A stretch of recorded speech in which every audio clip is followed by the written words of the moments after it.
Hello. Welcome to Children's Time. Rob here, on stage, ready to share another story with you. But I'm not sure where you are today or where the events of the day are going to take you. But I'm going to share a story today that's always inspiring to me. You know, Lent is a time on the Christian calendar that represents sacrifice and belief and sort of revamping our belief in God. You know, the whole story of Jesus going out into the wilderness for 40 days and 40 nights. And I'm always amazed at how could that possibly have been. But, you know, all you gotta do is look around. And I always find myself inspired by certain acts of heroism or examples of sacrifice. And there's one story I want to share with you today that always kind of made me feel real good about people and how they are always looking to do good things for others. You know, a number of years ago, over in Europe, there was a major war going on, and young men and women in this country were looking for ways to leave their security and go over and help the cause and fight with the Americans to battle some evil acting people over there. And a number of years ago, a young boy was born. His name was Walter. And Walter had a tough life on a farm, but he had a big family, and he was a typical kid. You know, he helped around, went to school the best he could, helped mom and dad on the farm whenever possible.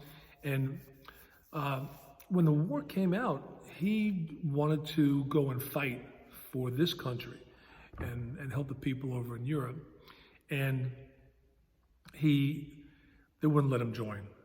They said, sorry, Walter, you're just too young. So in essence, he left the building, went around, came back in, found a different door to go in, and he volunteered with the Red Cross. And he was actually an ambulance driver during one of the most notorious wars we ever had in this nation's history. And he sacrificed the safety of his home, being with mom and dad and his siblings, to go help others in probably one of the most noble ways possible. Didn't pick up a weapon, but he drove an ambulance so that people could get to safety and get to better health wherever possible. In his downtime over there, whenever there was downtime and he wasn't driving in hazardous conditions, he would sort of keep his fellow drivers and the people he was transporting in somewhat of a good mood. He would draw murals on the side of the ambulance itself, and he was sort of a kind of a crazy character in that regard, and he was well loved. But again, I'm always amazed that, you know, being so young. Imagine you, let's say if you reach the age of 16 or 17, you leaving your home, knowingly going over to a foreign place and giving of yourself so that others could benefit.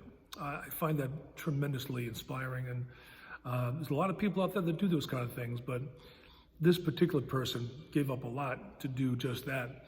Of course, the person I'm talking about, you may know Walter by a different name.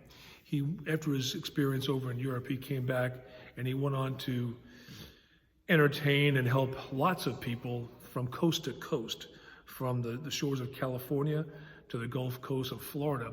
And I'm talking about a gentleman by the name of Walter. You may know him as Walt Disney. Yes, Walt Disney was the young boy who pretty much gave up a lot to go sacrifice for so many out there by driving an ambulance.